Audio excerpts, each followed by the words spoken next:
Hello, hello, and welcome yet again, traveler, for another chapter in Tales of Iotura. Where we last left off, you witnessed the tragic hunting story of Mordecai Udajan when, during an outing, something rather tragic befell his party as they were all mortally injured and almost killed by a buffalo having been disgraced in A the face of his buffalo. tribe, having been disgraced in the face of his tribe, he had no choice but to leave silently. Humbled by what had occurred, we go ahead and we actually shift to another adventure. A mysterious person wrapped in shadows and mystery. Our story begins in a rather opposite place in the streets of Udrait, where, slinking between buildings, is Salazahl Kalaanar. Salazahl. Salazahl. Salazahl. Salazahl Kalaanar.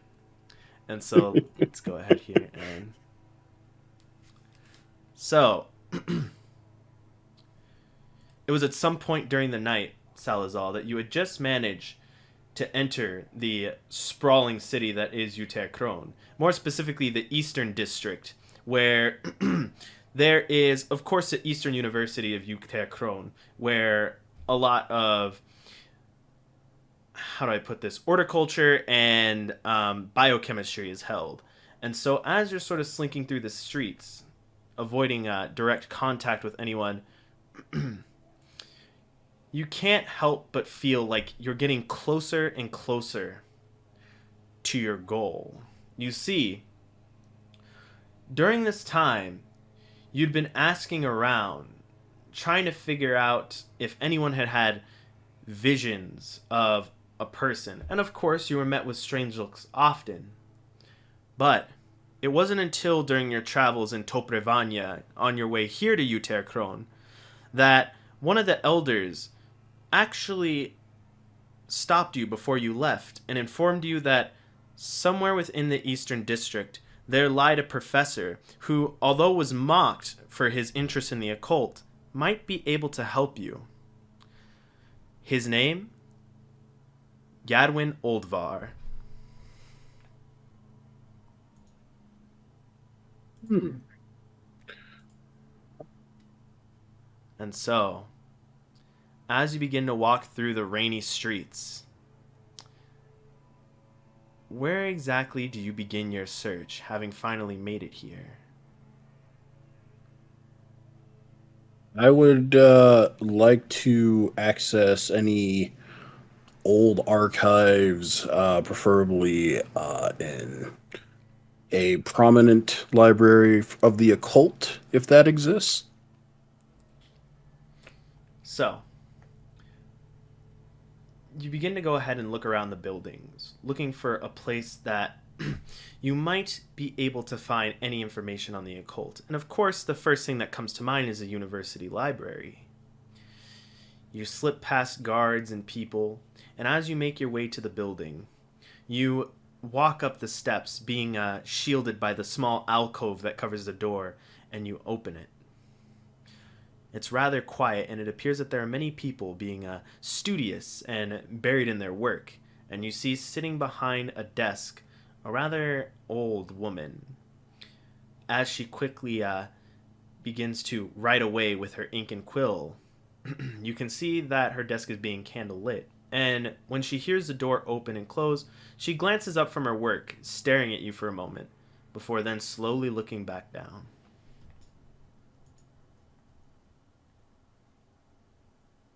Hello. I was wondering if you could point me towards the occult section. She pauses writing, and you see her gently set the quill down as she looks up to you and gently folds her hands on top of her desk. As she stares at you for a few moments, she then says, "Occult." More precisely, any books that would deal in some very not common curses and perhaps ways to cleanse them. See, I've been traveling from city to city trying to figure out how I could possibly do away with the curse that's been afflicting me for quite some time.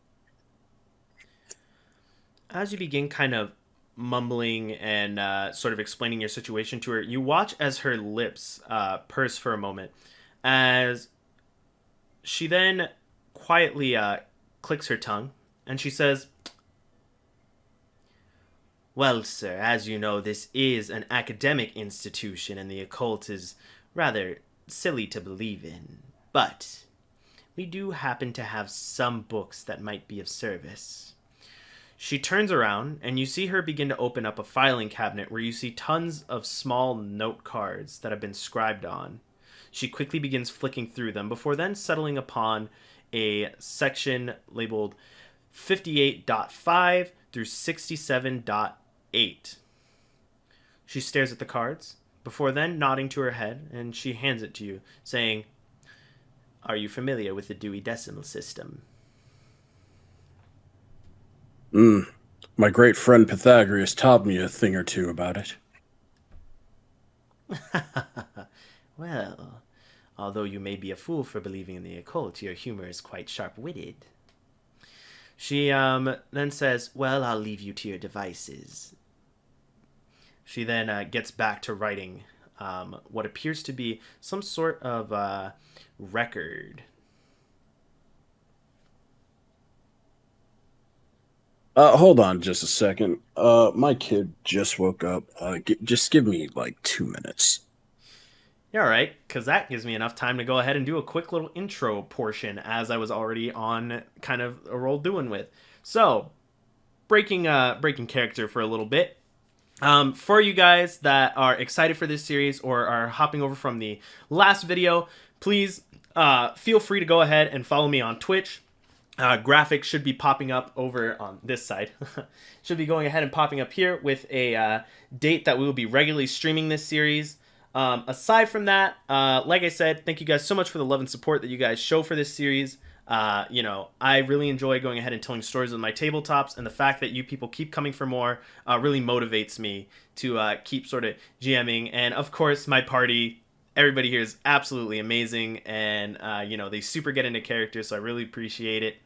But yeah, like I said, please feel free to tune in on those days. We are live over there. I don't know if we're live right now, but we are, typically live on whatever day it says there.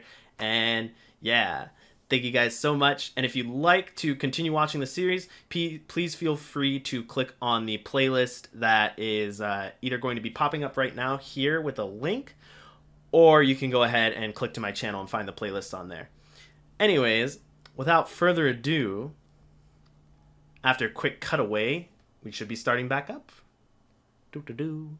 Hey, gave me enough time to brush my beard. Sick. All All right. right. Ready? Yeah. All right. And so where I last left off, just for a quick reminder, she's going ahead and writing back on whatever record paper she was working with when you first entered. Mm-hmm. I nod respectfully to the elderly woman and make my way towards the section. As you're doing this, go ahead and roll me a perception. Okay. Should be good. Something you are quick to notice as you begin walking through, sort of rain dripping off your cloak as you make your way up the stairs heading to the section. You notice that some of the other patrons here within the library are giving you rather strange looks. Some of them of curiosity, while others of concern. I pay them no mind and continue my way. not wanting to cause any trouble, any unnecessary trouble. You begin going ahead and making your way up. And referring to the card and to the numbers that are labeled on the side of the bookshelves, you are able to find the section that you're interested in. However, only 2 out of the 5 books that are listed there are even there. Hmm. Um, this is strange. Surely I'm in the right section. Well, 2 is better than none, I suppose. I reach up and grab the 2 available books rather haphazardly. You begin to study the covers of both the books as you begin making your way over to a nearby desk. The lanterns in a lot of these desks have been left on for the purposes of not taking away time for studying.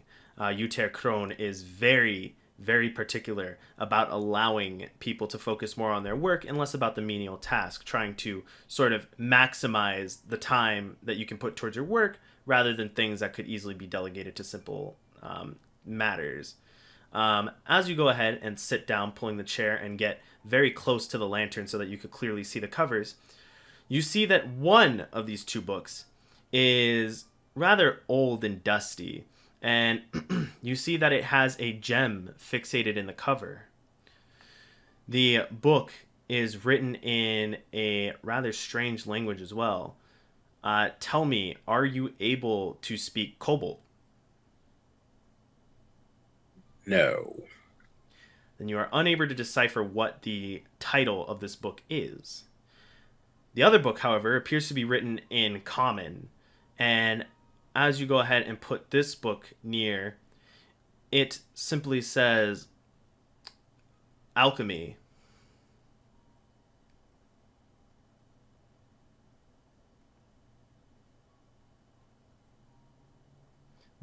The author and publisher are not listed anywhere on the book.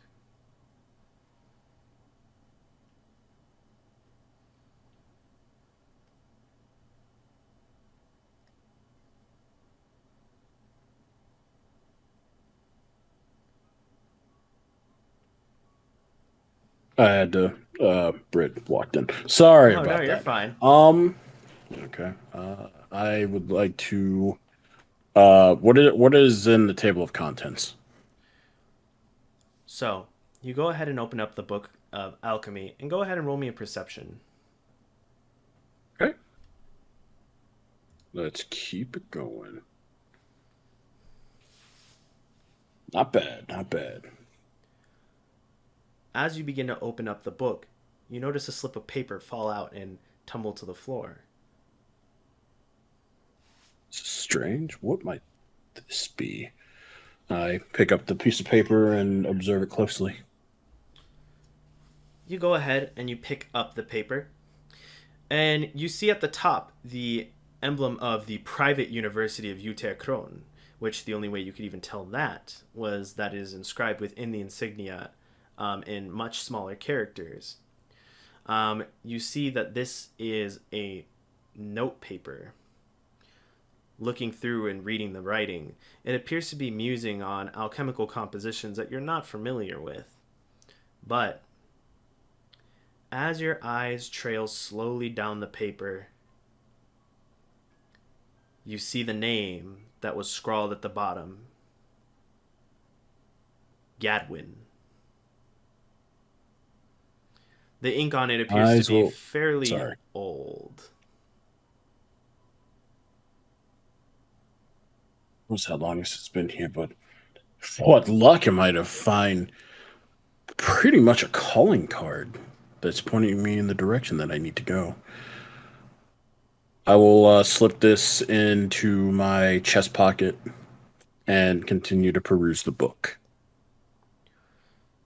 As you look at the table of contents, it appears to have a lot of notes regarding alchemical compositions, reactions, and all sorts of fun extracts and potions that would be creatable with a simple alchemy table. Nothing too revolutionary, but of course, it is information that you didn't know before. How long would you like to spend studying this book? Uh, what time of day is it right now? It appears to be nighttime. You arrived in eastern Uterkron pretty late in the day. I will spend 2 hours here before heading to a local inn to retire. Go ahead and roll me an intelligence check while you're going ahead and studying the contents of the book. Flat intelligence? Yes.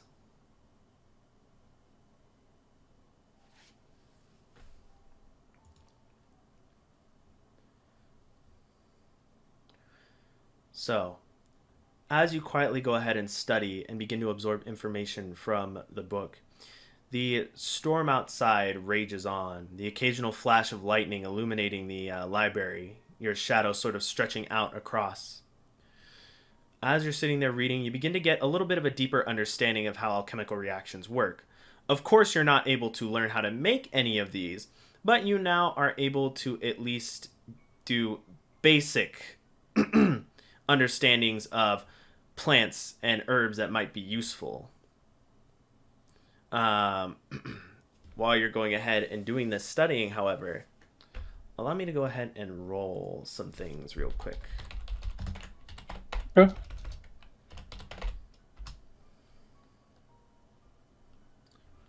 And so, you begin to go ahead and leave. And are you keeping the books on your person, or did you return them?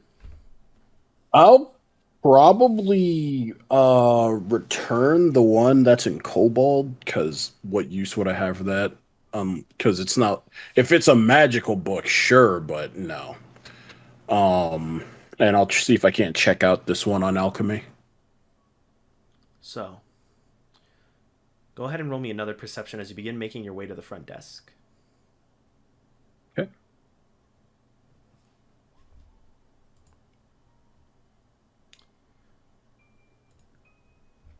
You can feel a knot develop in your stomach as you realize it's happened again. People are staring at you and they don't know who you are. They look bewildered that some person just seemingly apparated out of nowhere into the library. And as they all stare at you in bewilderment, unsure of how you quite got in, you go up to the front desk and you show her the book as you're walking up. And the woman glances up at you before then appearing startled at your sudden appearance. She quickly straightens and goes, "Ah, hello, do I know you?" Hmm. Worry not of knowing who I am. I merely would just like to check out this book for the evening, if you'll let me. She stares at you uneasy as she glances down at the book, and she then seems to curl her nose up as she stares at it, going, "Ah, alchemy, I see you are interested in the occult. Um, is there by chance a ID or some form of verification that you attend this school that I could use to check this out to you?" I'm actually here in search of a man who may actually further my understanding of my plight. Does the name, hold on, I'm bringing it up for myself, Gadwin, resonate with you? You say the name Gadwin, and you watch as a woman has a physical reaction to hearing that name, tensing up even more and even scooting slightly back from you. She then says, "You're looking for him. You understand the nature of his work, correct?" I've heard things, but I'm a man of I'm a man of science. I prefer to see rather than to believe. Possible rumors. Students that have sought him out or looked for apprenticeships with him, they often go missing. And although the law has no way of proving that he did it, well,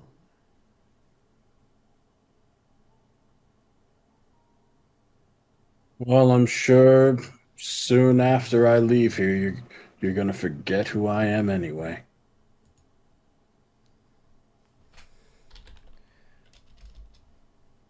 as she stares at you, go ahead and roll me a. One moment. Go ahead and roll me a diplomacy. Would I also use the enhanced diplomacy as I uh let me make sure that it's a somatic as well. It is somatic. Okay. All right. Screw it. I'll just do base diplomacy. You remember what my curse does, yes? Yeah. Okay. So I'm gonna go ahead and fiddle with my fingers a bit. Actually, never mind. I can't even. I'm not even gonna try to touch your cell. Just do flat diplomacy. Oh. Well then. As she stares at you for a while, she begins to slowly purse her lips again, before then going, "It's no use. You seem very set in your path. Can't say I didn't warn you, however. Understand this, whoever you are. The man that you are seeking out has been described only with the words dangerous and enigmatic." She quickly scribbles something down on the paper that she was writing on, and she actually tears it off before then handing it to you, not making eye contact, as she says, "Please leave the book here, but go. The Hmm. information on this paper should help." I glance down at the paper and ask, would it not be possible for you to reconsider? I really would like to learn more from this book. She shakes her head as she says, "This is school property, and I simply can't allow it to fall in the hands of someone who does not study here." I understand. Thank you for your time. I take the slip of paper and leave the book at the desk and make my way towards a local inn. As you begin to leave, roll me a perception.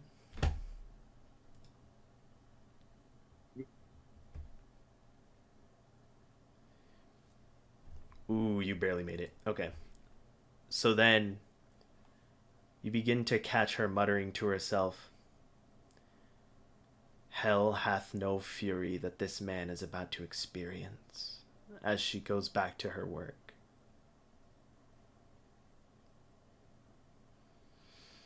And so Mm, mm, mm, mm.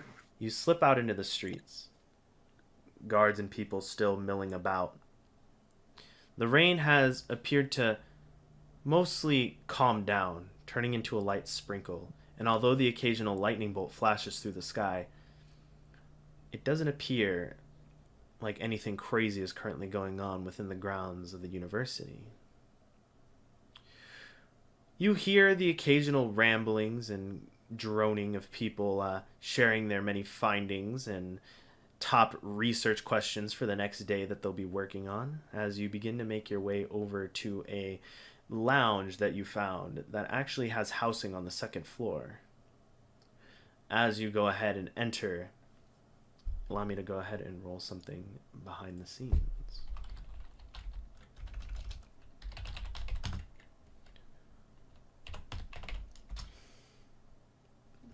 Oh shit. So, Sound good? as you go ahead and enter, there is a there's a group of androids that own this specific tavern.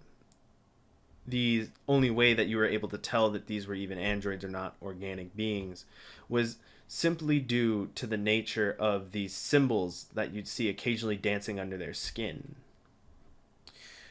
When you enter, it appears that everyone stares at you, completely lost at who you are. An attendant who helped you when you arrived long ago, before heading out for the night looking for information, proceeds to step up to you and says, "Why, hello, sir. How could I help you today?" This is rather embarrassing, but you've already helped me. Actually, you've. I assume I already got a room. He stares at you in confusion and says, "I do beg your pardon. I don't remember seeing you." That's all right. Let's just uh real quick, OOC. I get a room or did I not get a room? You did in the prior night before slipping out, get a room. Uh, okay, so then my thing should still be there? Yes, some of your stuff is still here. Although, the curse. Yeah. Yeah, I know. Okay. Uh I just like to have some dinner and perhaps rent a room. He he smiles and nods and says, "Ah, well then, in that case, please follow me. I can take you to the front desk where our dear attendant Sylvie can go ahead and help you. Right this way." He begins to lead you across the floor. Some of the other androids that are there giving you confused looks, unsure of who you are. But when you get to the desk, you see a young attendant quietly scribbling away at a little logbook. And when she looks up at you, she smiles and says, "Welcome back, sir." The attendant that was helping you frowns, confused. Uh, My eyebrows furrow at her remembrance of me even being there, and I just kind of awkwardly say, Hello." the attendant that was helping you then says, "I'm sorry, Sylvie, you do recognize this man?" "Why, yes. He rented a room yesterday. It says right here in the book."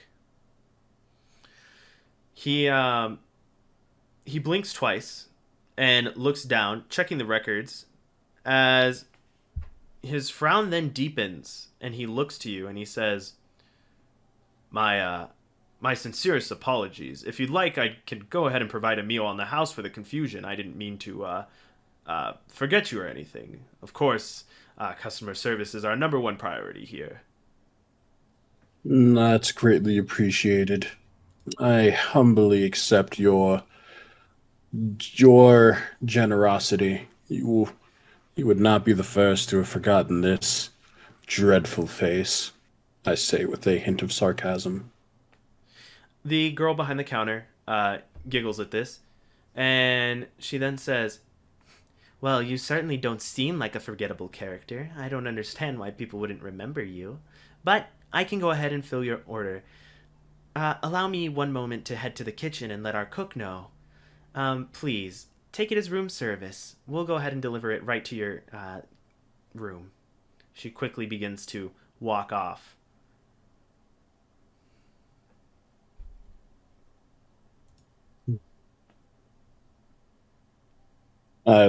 Take a look at my surroundings and just wait for her. And oh, it's room service. So I just head to my room to unpack the knowledge that I have learned today and study that which I scribbled in my notebook. You head up to your But room, and as you go ahead and head up, people sort of give you a rather good sized girth, not wanting to get into immediate contact with you given your appearance.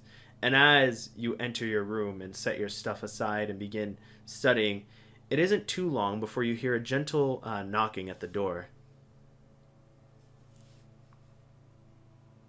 I open the door to see who may be behind.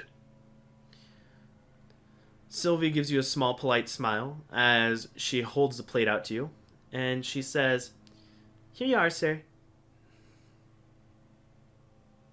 I take the most gracious meal, bow politely, and say, "Thank you. I shall enjoy this. Thank you so much." She does a polite curtsy as she says, "We apologize again and did not intend to be rude. The day was very busy, and I'm sure that our supervisor was most likely just exhausted." Oh, I wasn't at all offended. As I said, this happens more often than you can imagine. She chuckles again as she says, "Well, like I said earlier, sir, if I may reiterate, you're just a very unique person. I don't understand how someone could forget, well, you." Your words are flattering, and I very much appreciate the sentiment. But that's just the life I lead. She nods and says, "Well, we greatly appreciate your patronage as you continue to stay with us."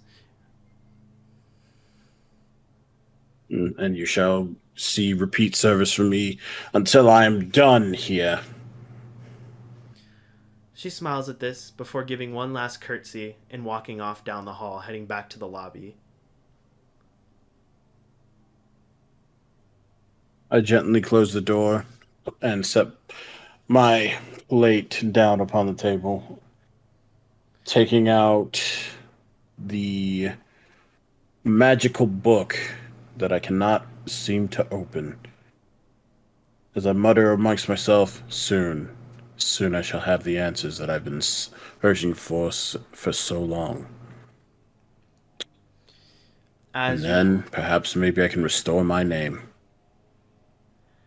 as you hold the small book, it lets out soft vibrations as it simply just sits there. The wax seal on it having still been completely undisturbed despite many a nights you've spent trying to pry it open, desperate to get to the answers inside. As you sit there clutching the book, the smell of the absolutely delicious meal begins to waft into your nose and your stomach growls. It had been quite some time during your travels before you'd last sat down and enjoyed food. Hmm. It has been a while. Perhaps I'll ponder upon this tomorrow when I search out. Was there an address on the piece of paper that I took from that book? From the book or from the one that the lady provided you, the lady at the front desk? Either. So the other paper that fell out of the book does not. It simply just says the Private University of Utah Krone. It has some Hmm. mad ramblings regarding the potentiality of creating one's own alchemical reactions, and then, of course, the name Gadwin scrawled across the bottom. But the paper that was given to Okay. you by the attendant, that one actually had a direct address. It was marked to the Private University of Utah Krone, and it gives a series of numbers, likely a longitude and latitude, followed by a room number. Hmm. Very interesting. I shall try and track this location down tomorrow. I shouldn't have too much trouble. It's not like anyone's going to remember I was even here tonight. And so, So, I'm assuming you're enjoying your meal and then hitting the hay for the next day. yeah. All right. And so, you dig into the otherwise lovely meal and you lay down in the somewhat comfortable bed. It's not anything too crazy, but it is a nice place to simply rest for the night despite the storm that is raging on outside. And with that, I'm actually going to pause the session super quick because I gotta go wee wee. so, Go ahead.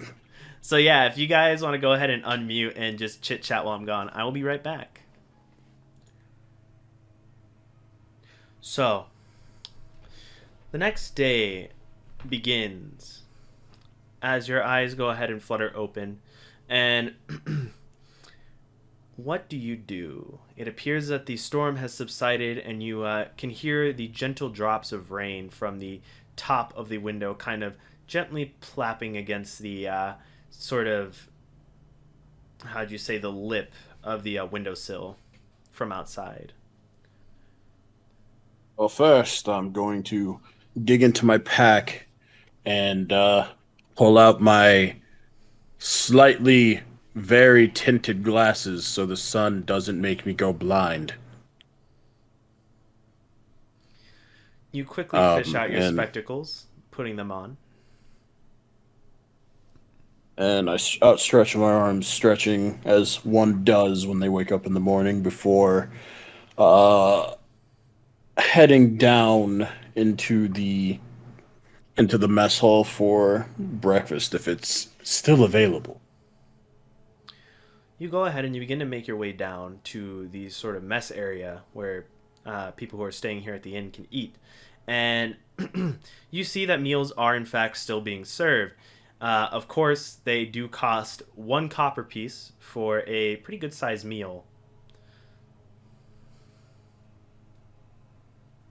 They have change for a platinum. Uh,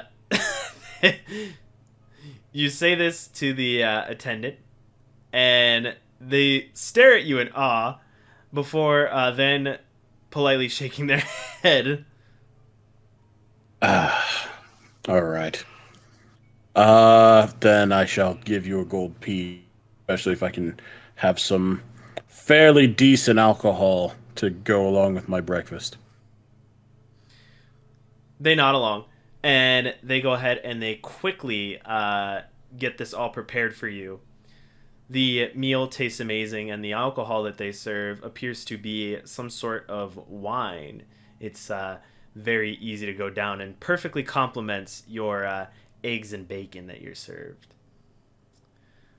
And so, as you go ahead and finish off the meal, it doesn't appear that anyone's giving you any strange looks, and it appears to be quite the normal day out in Uterkron. You hear the chiming of a large clock tower bell that appears to signify the sort of first and second study periods of the day.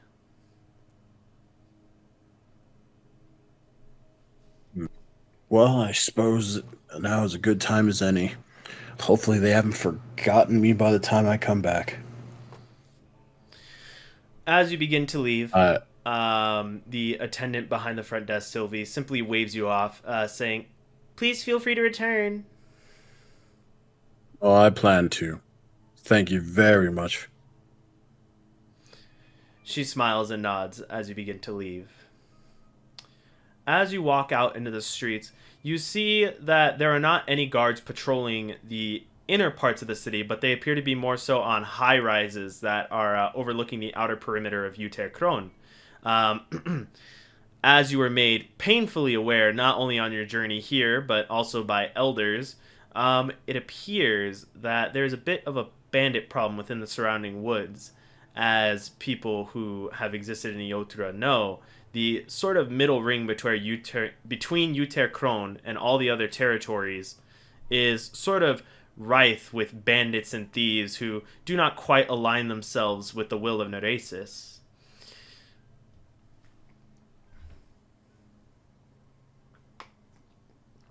Well, better them be out there than in here. Though I'm sure I could probably slip by undetected. Who knows?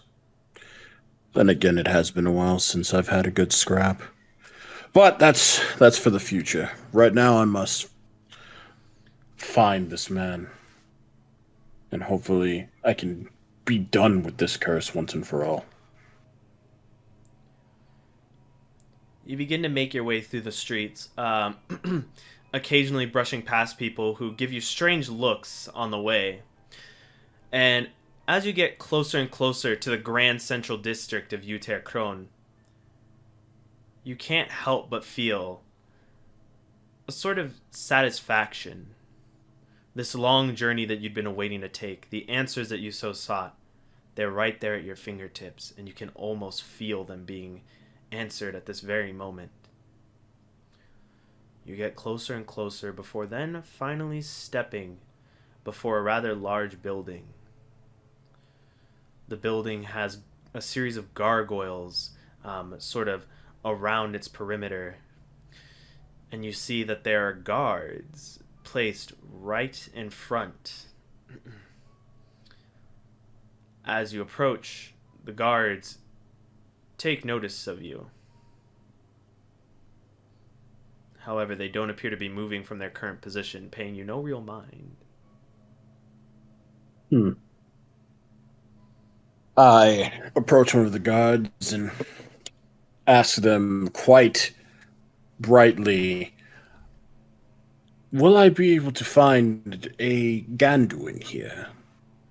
I would much like to discuss with him. Both the guards exchange a look as they then say, "Upon whose orders do you wish to speak to Gadwin?"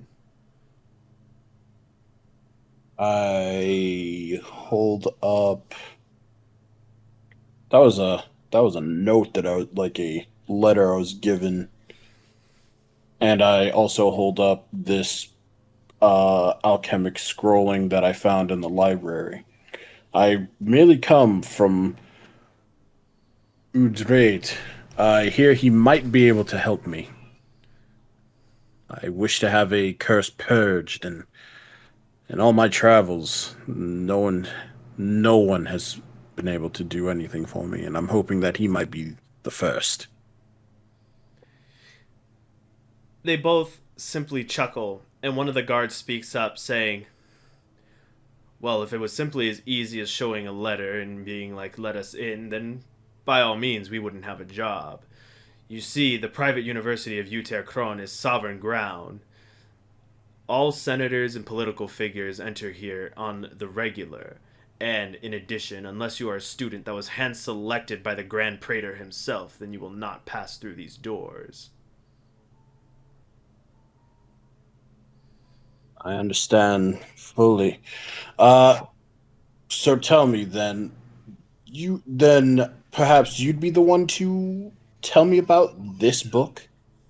And I hold up the magically sealed book with the seal. They both shake their heads, and one of them simply says, "We're guards. We're not interested in the whole scholarly pursuits of this place. We're simply here for the coin." Then perhaps you can let me in for some coin? They both exchange glances. As Go ahead and roll me a diplomacy.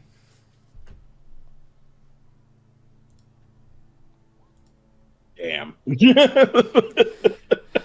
They then they then both look you up and down and shake their head, simply saying, "If bribery was that easy, then well, anyone could walk in here." I suppose you're right. Sorry for wasting your time. Perhaps you can point me in the direction of the administrative building. Perhaps I can become a student of this university. They both begin to laugh, almost as if you told like a really funny joke. Before then, one of them straightens, wiping a tear from his eye, as he then says, "I don't believe you understand quite the nature of this facility. You see, the praetors, they go ahead and they hand select gifted students from the other universities to allow access into here.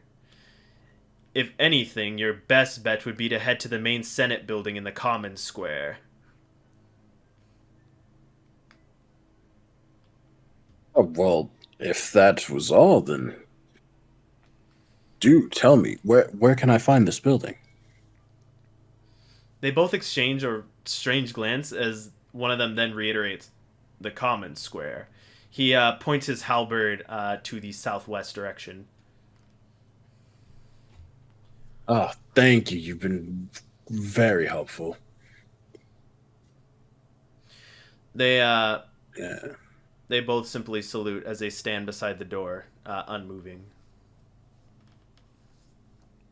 Hmm.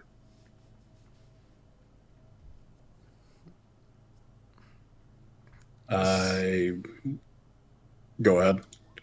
Oh shit. Yeah, I was simply I gonna meant to ask. extend that so I Sorry. could read. Uh, No, you're good. But what I was gonna say is, what do you hmm. intend on doing now? That's what I'm trying to decide because I already know in my heart of hearts I cannot take these guys on in combat because I will most assuredly die.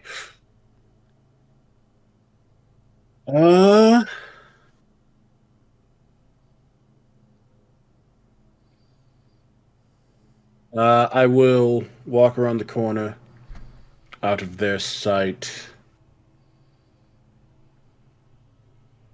and let me see. Let me see.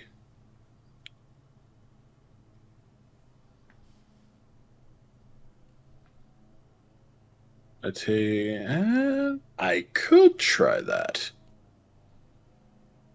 Okay, all right. I would like to cast this and take and disguise myself as one of the guards for this building. All right, and so as you can see, your spell failure chance, you actually succeeded the roll, meaning that you successfully cast it. And so you go ahead and let me read this super quick.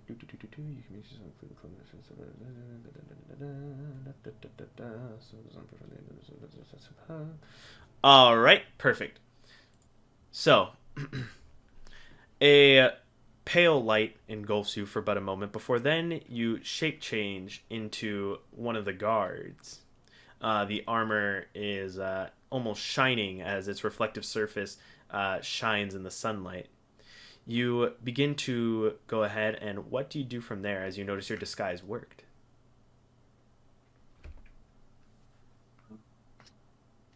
Well, seeing as I don't have like any way of getting in an alternate route, I am going to instead approach them. Would I need to roll a disguise as well? Yes, you are going to go ahead and need a disguise check. As you're walking up, they both begin to look at you during your approach. Right, and take note that it should also have a +10 on there. Yeah, So it's a 33. they both simply give you a nod as one of them then says, "Hey, where's your current guard station at?" I was actually stationed within the this building here. I've received orders from high command. They both give each other a quizzical look before one of them goes ahead and says, from high command. Were you simply requested to protect one of the scholars that are inside, or is this an escort?" I've actually been sent here to guard one of the scholars inside only and escort them once their conducted business is finished. Go ahead and roll me a bluff, and you have an additional +3 to that.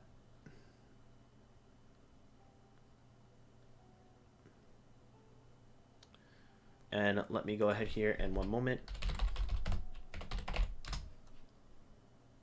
All right. So,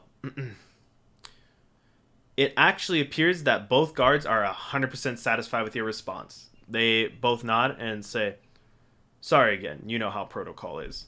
They both step to the Uh, side, giving you clear access to the building. at ease, fellow compatriots. Hopefully, no bandits befell this city this day. As you were. and I slink past them inside. So, as you go ahead and you enter the grand hall of the private university, you can tell that this particular place is probably one of the nicest buildings in all of Uterkron.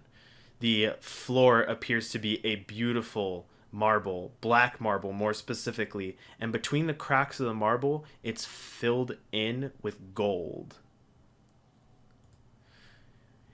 Your I feet, try not to have my jaw drop to the floor and straighten up quickly.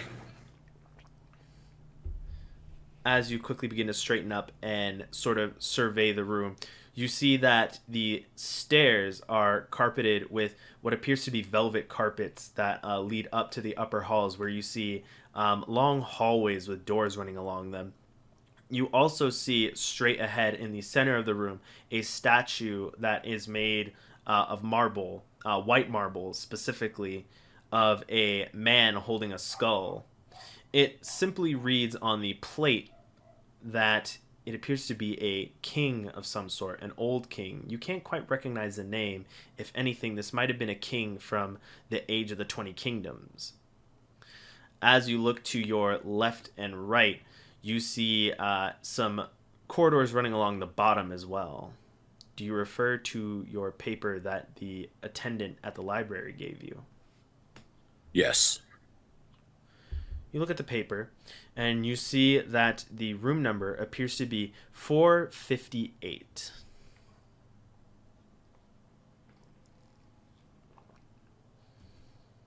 So, assuming by, obvious, blueprinting rules, that'd be fourth floor, 58th door.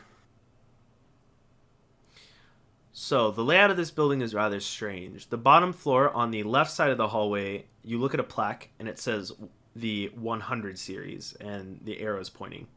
On the opposite side, it says Mm-hmm. 200, and you can only assume that the upper floor is the 3 and 400, respectively. Thought so. So, you begin Then going I ahead and ascending the stairs on the right side. It is incredibly quiet, almost unnaturally quiet. It doesn't appear like there's anyone in the building, almost. Your only affirmation that someone else is there is that a nearby door opens and a small, thin man proceeds to walk out, pushing up his glasses. He makes eye contact with you for a moment, before then simply letting out a huff, saying, "Ah, guards being let into this place. Ridiculous." He quickly pushes past you, heading down the stairs. I think nothing of it and continue making my way to door 458, apologizing for brushing up against him. You begin to go ahead, quickly making your way to your destination, almost catching yourself, seeing that you are practically running to get to this door. Whatever is on the other side of here was, well, everything your life was leading up to. As you get up to the simple wooden door, it appears that you see the knob is of a rather polished brass, and as you sort of stare at it, you can't help but get an almost foreboding feeling. Do you go ahead and simply enter the room? Do you knock? What do you do? While not wanting to be rude and impolite, I knock on the door. You knock on the door, and you hear a man's voice inside. He responds with, "Yes, who is it? Marnie, if it's you again, I'm not interested in seeing your powder work." No, sir. I was sent here by High Command. I am one of the gods. By high command on whose authority? I'm just told where to go, sir. I really wish to not cause too much of an uproar. Well, you can tell whoever your higher authority is. If they don't give you a name, I'm not going to leave my office. My work is incredibly important. He did send me with an object, however, if you would perhaps just grant me an audience to give this to you. Roll a diplomacy. Actually, you don't. You're not technically in line of sight of him, so it's not technically a bluff. So I'll say diplomacy works. So allow me to go ahead and one moment.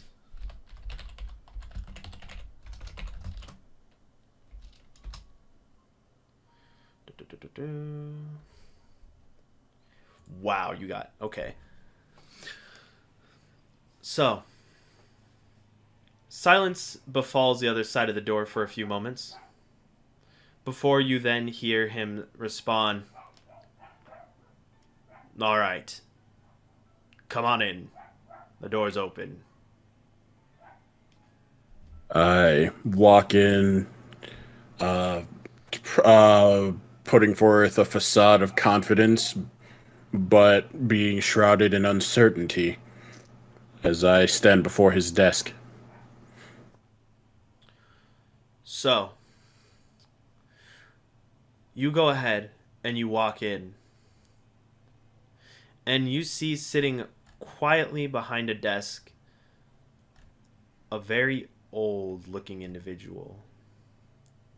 He has a thin pencil mustache that is turned quite white given how long he's been around. And as his old eyes befall you, he looks you up and down. And go ahead and roll me a disguise.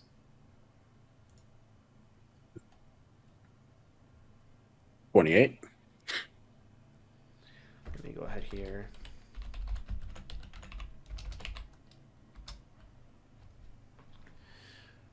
He goes, new god. Haven't seen you around before. He goes, well, where is it? Where is this item you have? I pull out the book with the magical seal, magical wax seal, and place it gently on his desk.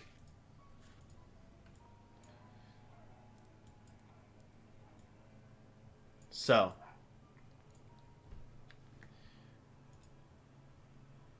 you go ahead and you pull out the book.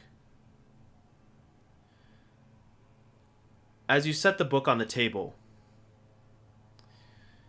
he stares at it for a moment, not sure what the book is. He says, what in the world? He stares at it for a moment,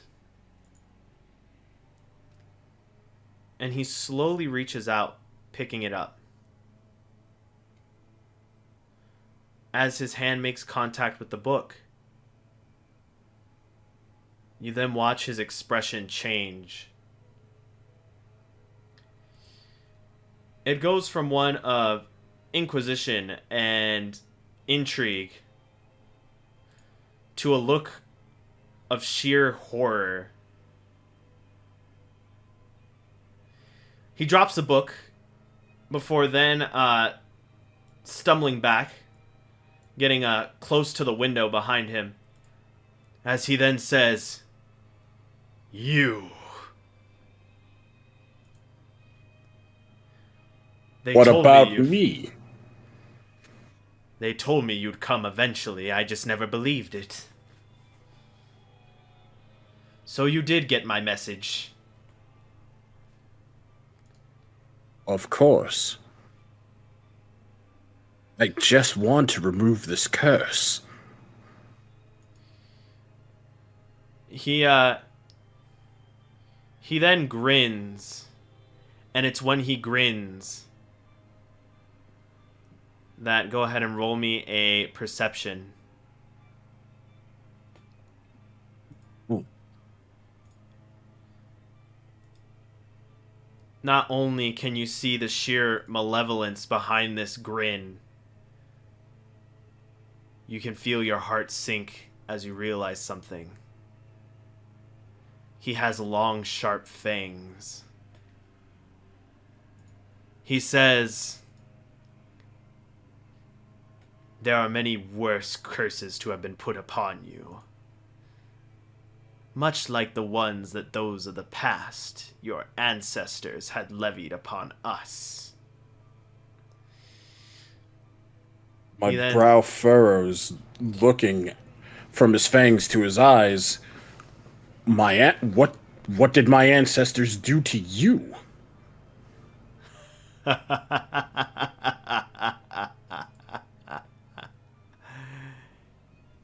Are you sure you're ready to witness the sins of your past?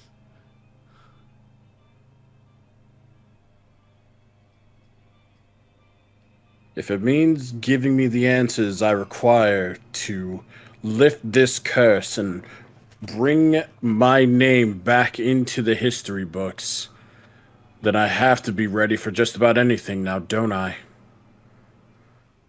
Well then, young hunter, seeker of the truth. Hunter? You have been looking for me all this time since I gave you that message, have you not? I have just been looking for answers. I'm not here to hunt anything. To break that seal, you need my blood.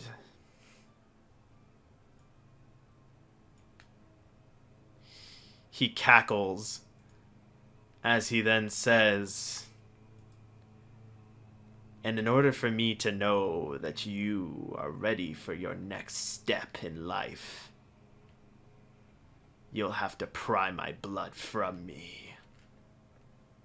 Roll initiative as you see him crouch ready to pounce.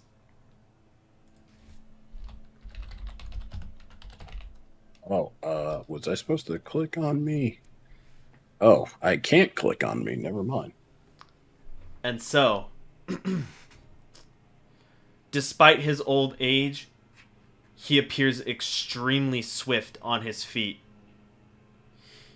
He dives over his desk, sending some of the little tchotchkes that he had just lying around tumbling to the floor as he then goes to outstretch a clawed hand and claw at your face. He goes, "Ah!" Let me go ahead here. And so, what is your AC? My AC is 16. You are just barely able to stumble back out of the way as he tumbles forward and lands deftly on his feet, getting low to the ground and starting to stalk around you.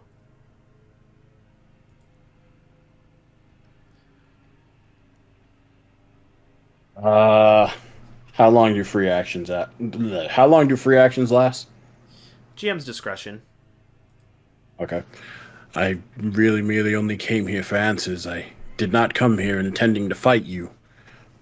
But if I must fight you, then I will not hold back.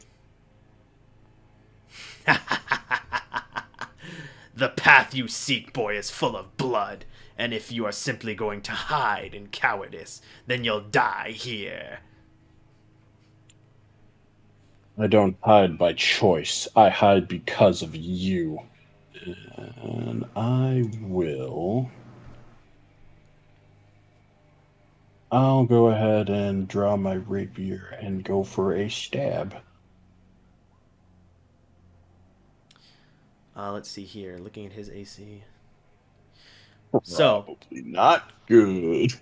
You quickly go ahead and lunge forward, trying to jab at him with your rapier, and you watch as he simply steps to the side, avoiding the thrust, as he then says, "Well then, if you are driven by choice, then the choice is simple. Die here a man, or leave here with more questions." He then goes ahead and slashes at your face again, trying to, claw at you. Ooh. You said your AC was 16, correct? Yeah. That does hit. So let's see here. And then plus his strength mod. As his gnarly claws begin to drag across your face, blood sprays and you stumble back a little, bumping into the chair behind you. His nails, as you get a closer look at them having almost scratched your eye out practically, you notice that they've sharpened from when he was just sitting there in his chair.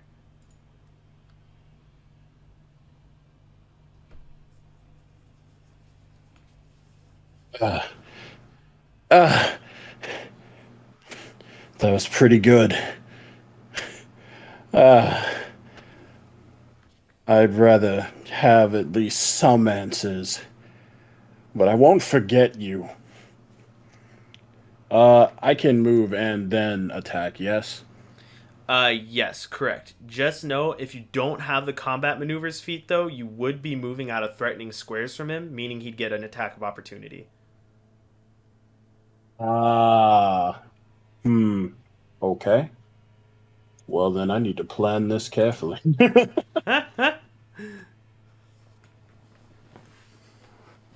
Okay, so I am right here.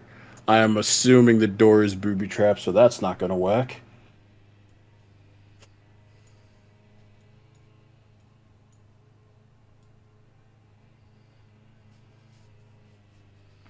Um, For reference, this far oh, wall is like, the window, and then the door would be over back here.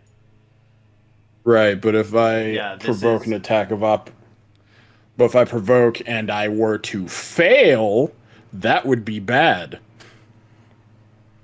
Yeah. because something tells me I'm just gonna have, because I'm pretty sure I'm gonna have to run here. I am not built for combat, not up close anyway.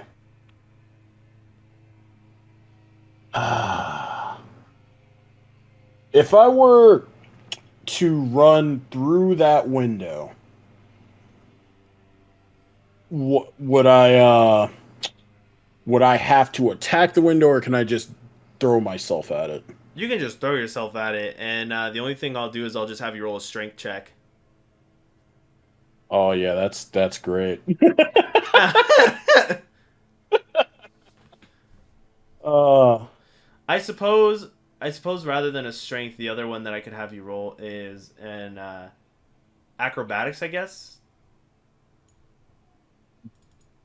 all right.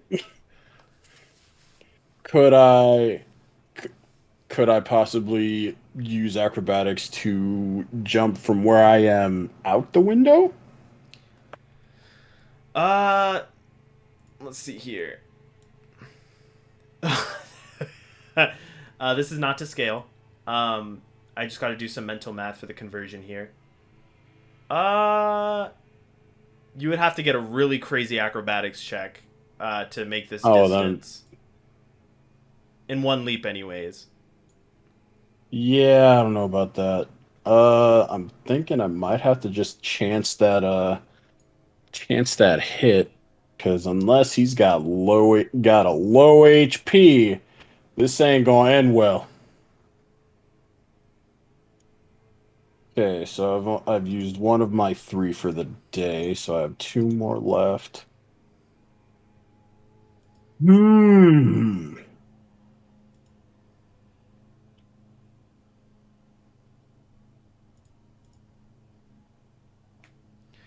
Damn, damn, it's been so long. I'll take my chances, I guess. All right, so you are gonna I try running will for the door. Well, if it's booby trap, that'd be a bad idea. Uh, I am going to I mean all I can do is attempt it and pray to God you don't get a crit.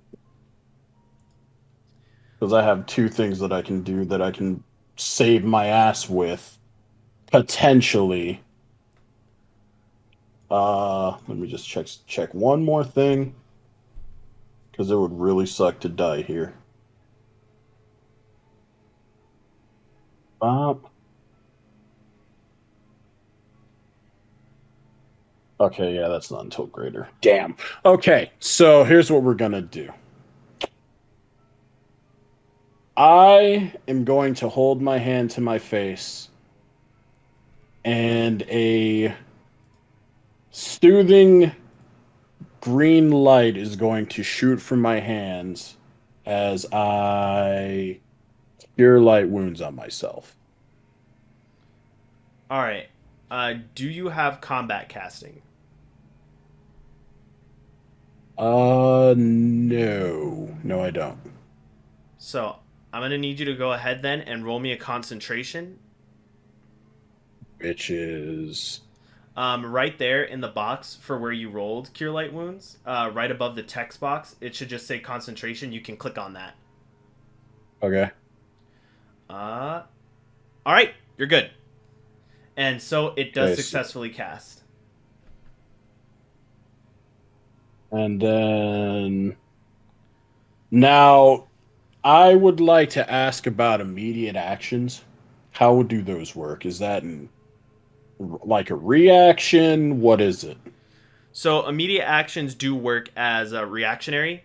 They function in the place of free actions, but they're not as like easy to just throw out. Mm-hmm. So Okay. let me go ahead here. Don't forget to roll your how much you heal off your Cure Light Wounds. Oh, I thought that was it right there. It rolled it for me. Oh, did it roll? Oh, I didn't see that the description rolled it for you. Okay, cool. So then, yeah, you Yeah. healed for like 3. Okay. Wait, did you say you did or didn't Uh, have combat casting? I said I didn't, and that's why you had me roll the concentration, right? Oh, no, so in Pathfinder, whenever you go ahead and cast a spell, if you are within melee range, that does provoke an attack of opportunity, unless you have the combat casting feat. Okay. Then I will not add that 3. I will instead. I'm gonna have to take my chances because taking 2 attacks of opportunity is way worse than 1. So I'm going to dash at the window. All right, so I will go ahead and roll the attack of opportunity.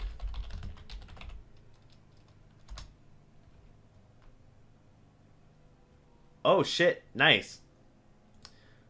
So as you begin to quickly break away, he's actually caught off guard by you suddenly retreating.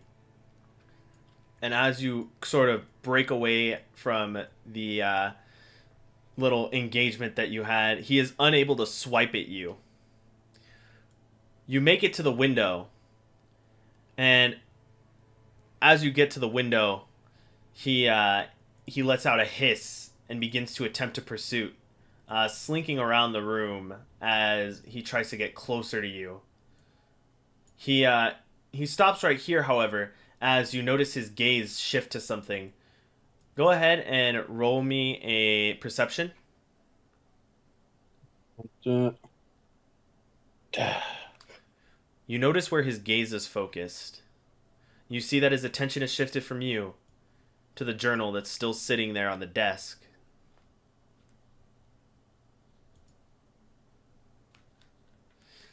As he notices you locking eyes on the book as well, he turns to you and he gets a fiendish grin as he says, "Well, now, shall we gamble?" hmm. That would more so depend on your terms. Because have a feeling if I were to open these curtains, one of us is going to be even more unhappy than they are now. He cackles as he says, "If you open those blinds and I perish that way, there'll be no blood. There'll only be ash, and that book will be as good as useless."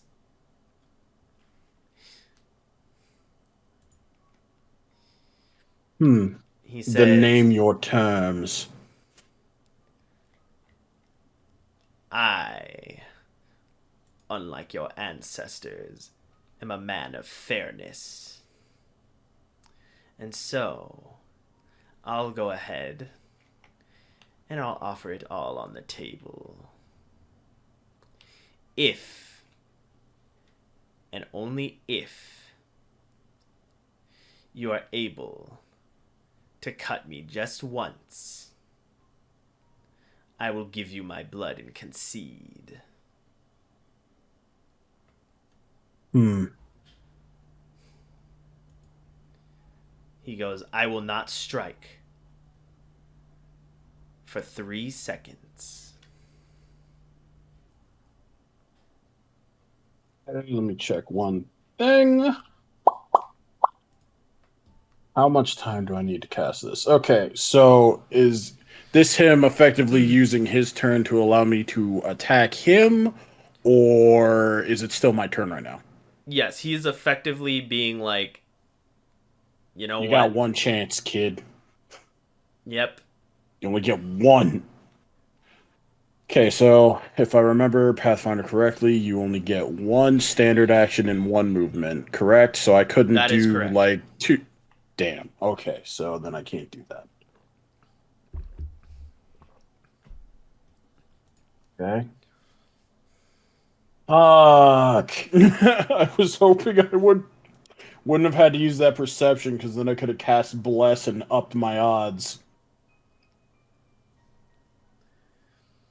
Oh, Okay, oh no, that and perception roll, not a standard action. That perception roll was something that I just had you roll to notice.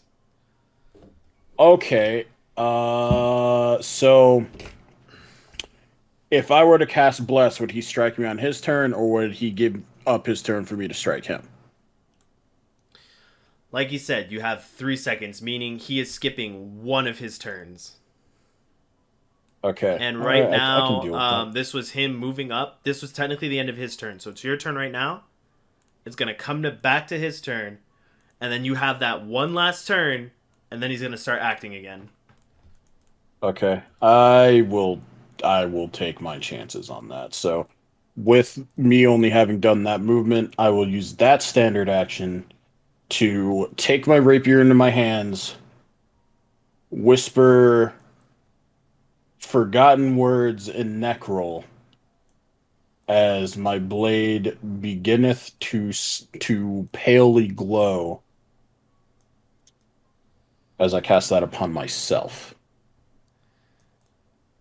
Gadwin, his mouth curls up into a creepy smile, one of almost unnatural proportions, as the corners of his mouth almost reach his ears, as he then simply opens his arms.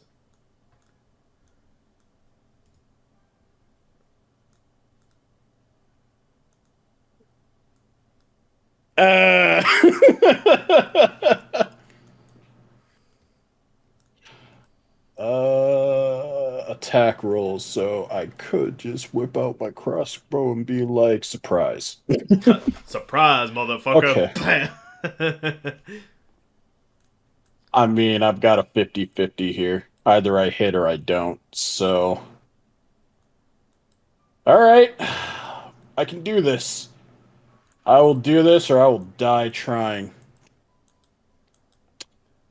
I will open my eyes.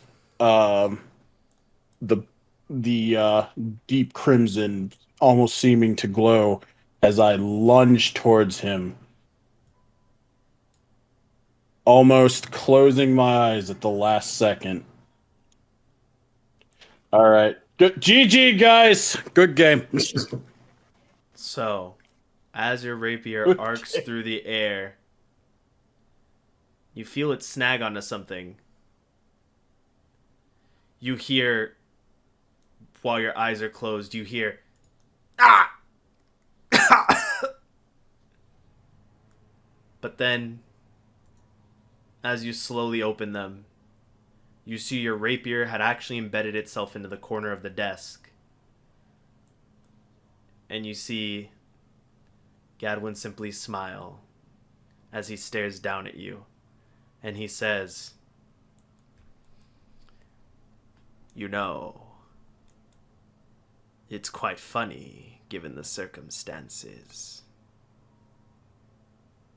You spent your whole life looking, only in the end to die with your secret." He then raises his hand, clawed hand stretched out, and goes to strike you.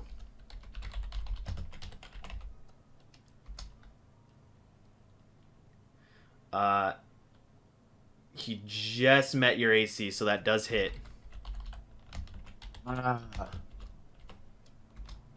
Ooh, max damage. I fucking saw it coming. Well, And so, that's his claws slash across your chest, and blood begins to spray. You fall onto your back, coughing and wheezing as you clutch your open wound. And as you stare at him, he grins down at you. But then slowly but surely, that grin begins to fade. Go ahead and roll me a perception real quick.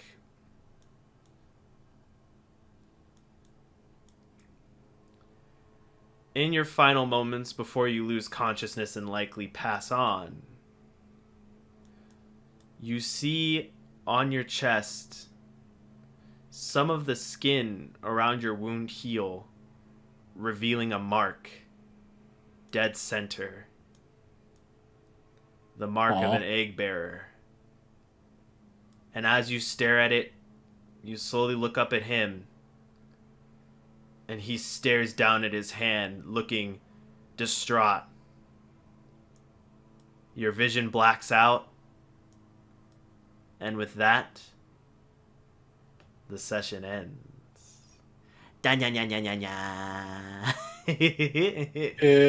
it was a good run.